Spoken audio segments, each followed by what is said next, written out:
اهلا بكم في فيديو جديد من قناه تفجير وتدمير. طبعا انتوا اكيد منزعجين جدا من المنظر ده عشان وشي نصه منور ونصه مظلم عشان كان ناقص الكشاف ده.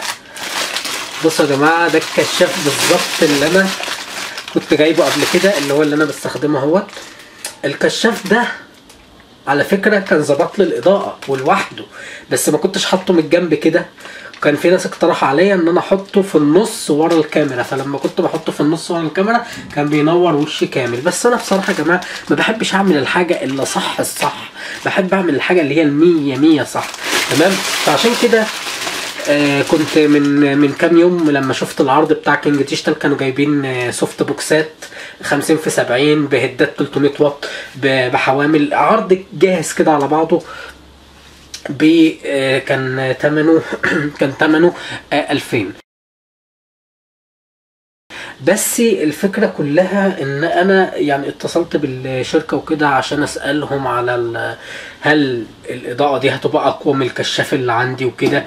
فقالوا لي اصلا انت الكشاف اللي عندك ده واحد، وانت ما ينفعش اصلا تستخدم كشاف واحد. قالوا لي انت لو جبت منه كشاف تاني هيظبط لك الاضاءة. يعني هو بص اهو، نص المنور ده لو انا حطيت الكشاف ده في الجنب التاني هيظبط لي ايه الاضاءه، وهيبقى مفيش ظل على وشي وكده.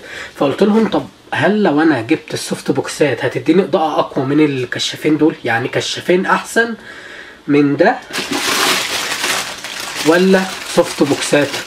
قالوا لي لا، اولا هو السوفت بوكس اقوى بس فرق بسيط جدا مش هتحس بيه. يعني بصراحه قالوا لي يعني انت لو توفر على نفسك وتدفع بس 300 جنيه في ان انت تجيب حامل كشاف تاني زي دوت، هيكون احسن بكتير من انك تجيب اضاءه كامله جديده وانت عندك ايه الاضاءه بس مش ناقصها الا ان انت تجيب كشاف تاني. قالوا له هتبقى انت ظبطت اضاءتك صح وهتبقى في نفس الوقت وفرت.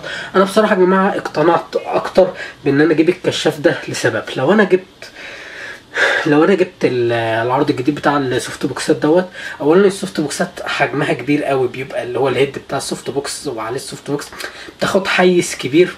غير كده مش الفكره فكره حيز بس، غير كده انا كده هبقى جبت كشافين جداد اللي هم السوفت بوكسات واهملت ده خالص. مش يعني ده يعتبر ككشاف لوحده كده استخدامه مش صح 100 يعني ما بيديش الاضاءه الصح 100 لان لوحده، واخدين بالكم ازاي؟ فهبقى انا كده ايه عندي اضاءه كامله جديده واضاءه ناقصه اللي هو الكشاف ده. فقلت طب ليه؟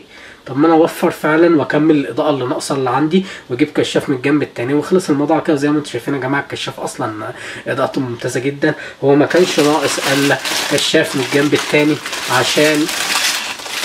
عشان ينور النص التاني من وشي ومبقاش فيه اي ظل. وطبعا دوت يا جماعه الحامل بتاعه اهوت.